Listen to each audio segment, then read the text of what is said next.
Hi, this is Al Padley, and in this video we're going to look at how to file your game report in Arbiter. First, whose responsibility is it to file the game report? Well, that's easy. It's the center referee's responsibility. Assistant referees do not have to file game reports. So, what happens if the center referee doesn't file the game report? The center referee simply won't be paid for the game. However, the assistant referees are always paid regardless of what the center referee does with respect to the game report. When are game reports due? 48 hours from game time. Please don't miss this deadline.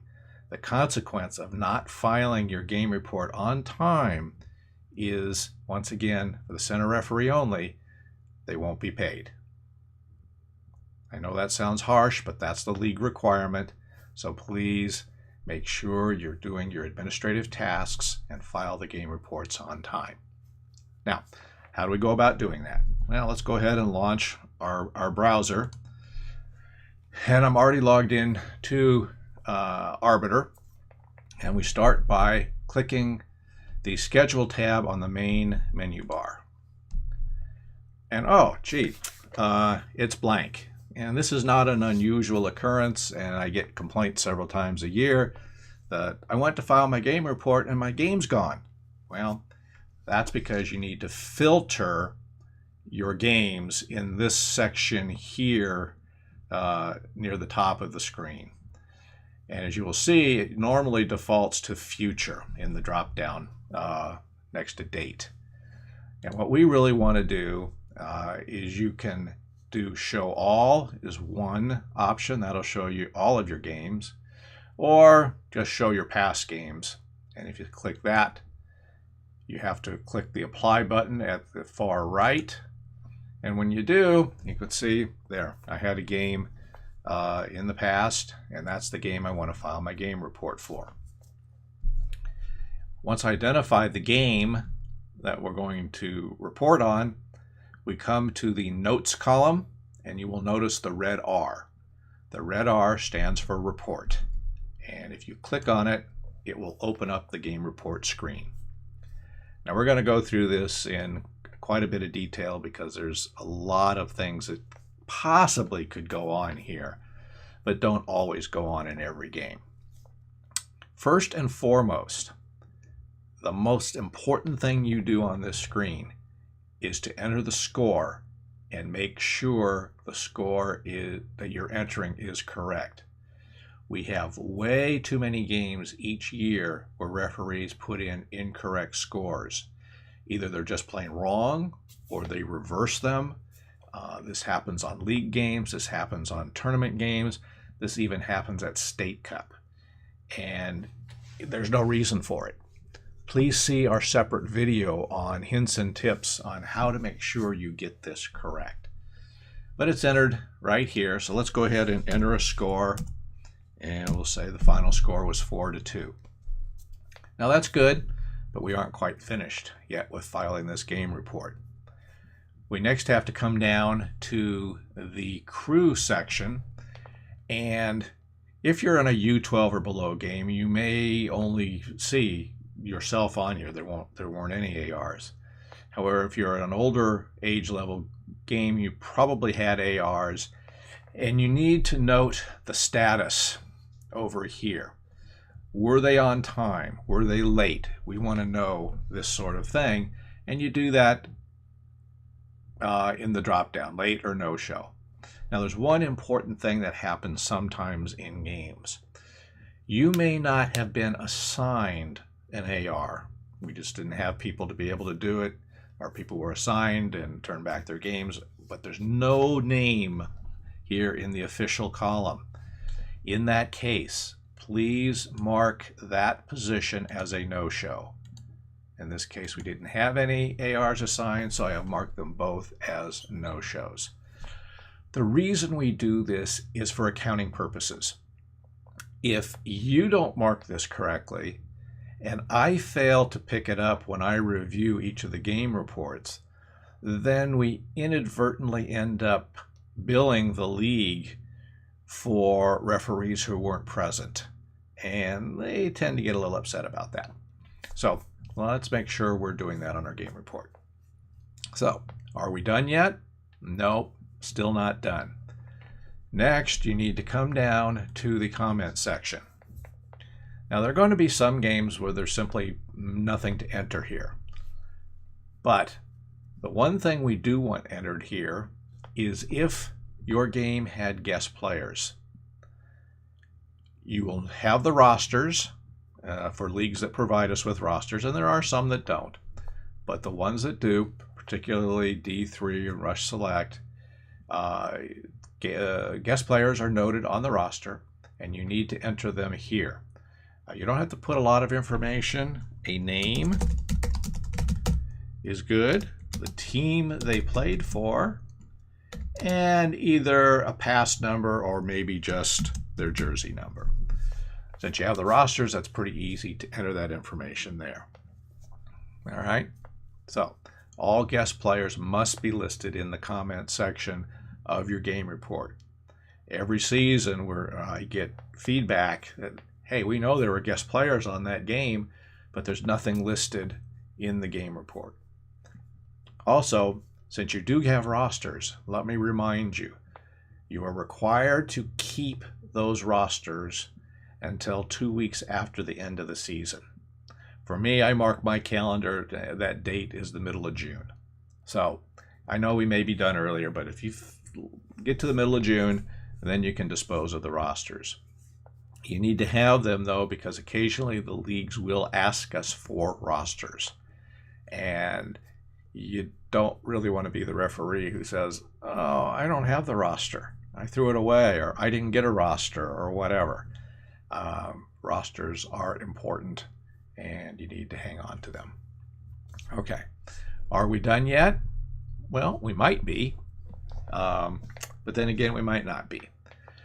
Other things that you want to list in the comment section would be any unusual things that occurred at the game. This could be maybe a field condition. So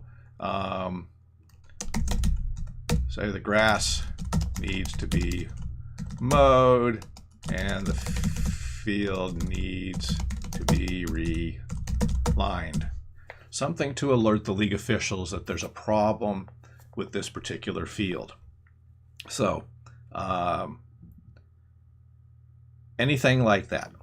Also, you may have particularly unruly parents or spectators. You may have a coach that you think was out of line, but maybe the conduct didn't quite rise to the level of a dismissal. That should be noted here as well. Under no circumstances, if you have an abusive person at your game, should you leave this area blank. You need to report this sort of thing. That's the only way the leagues will have sufficient information to deal with the conduct. If referees, which is fairly typical, just let it go, it's not a big deal, I'm not going to report it, I don't want the hassle, well, then you're just encouraging that coach or spectator to do it to the next referee. And that's not nice and that's not fair. So please, use the comments, use them liberally. You can also put in good comments here. It doesn't have to be negative. So fans were really nice. Coach was very respectful. Game was very smooth. Whatever. Those are all fine in here, and that kind of feedback is definitely appreciated. Okay. Are we done yet? Maybe. And again, maybe not. If you had no misconduct in the game, you didn't issue a red card, didn't issue a yellow card, didn't dismiss a coach, or have the coach deal with a spectator, then you're probably done and you can click one of the save buttons. However, if you had misconduct, you have to follow a multi-step procedure at this point to complete the game report with respect to the misconduct. You will note in the forms section, right in here that you will have to check the type of misconduct you had. If you issued a yellow card to a player, you check the USSF misconduct page 1. The wording here, the text, is a link to download the actual form, and we'll get to that later. If you issued a red card or sent a coach away or had a problem with a spectator where you worked through the coach to get rid of a spectator, then you also have to do page 2. That requires both page 1 and page 2. Yellow card, only page 1. So that's fine. Are we done yet? No.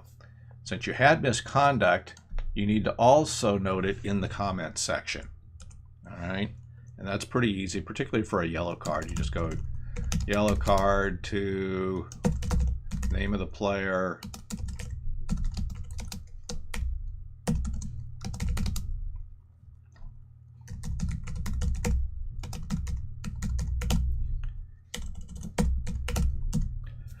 and you put in basically the type of card, the name of the player, the team they play for, and what you gave the card for. Make sure you're using the correct reasons found in your law book, and that's the same thing when you're filling out the actual misconduct report itself. So we've noted it here. Obviously, if you have a red card, a coach dismissal, or other problems, you have to be a little more detailed in your comments in explaining what took place. Now, are you done? No, you're still not done.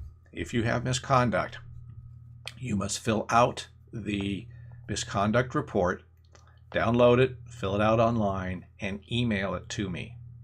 I have to receive red card reports or coach dismissals within 24 hours of the game. Yellow cards, you have 48 hours. That just happens to coincide with when you have to do the game report.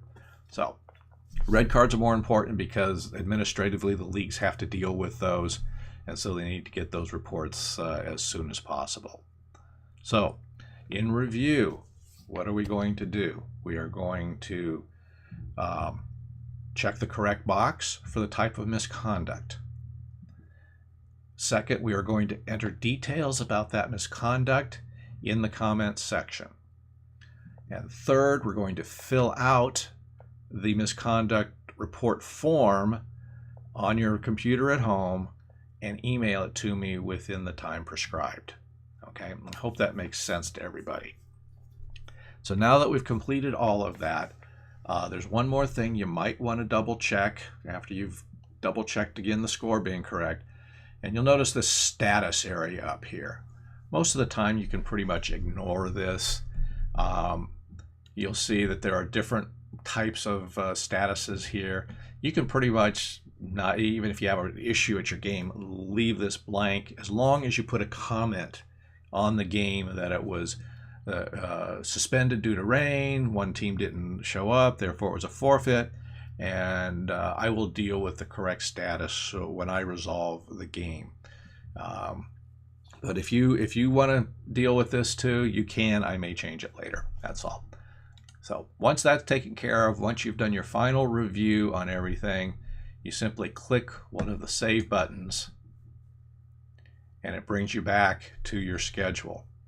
And what you will notice at this point is that R in the notes column that was red before you filed the report is now yellow if you have comments, or if you just checked the misconduct box but didn't give me any comments. I'm not going to like that. I'm probably going to contact you, but it will also turn this R to yellow. Or it will turn that R to a green if you have no misconduct and you didn't enter any comments whatsoever. And so if it's still red, that probably means you didn't click the save button. So make sure you do that. It happens every once in a while. And hopefully that helps you get your reports filed on time.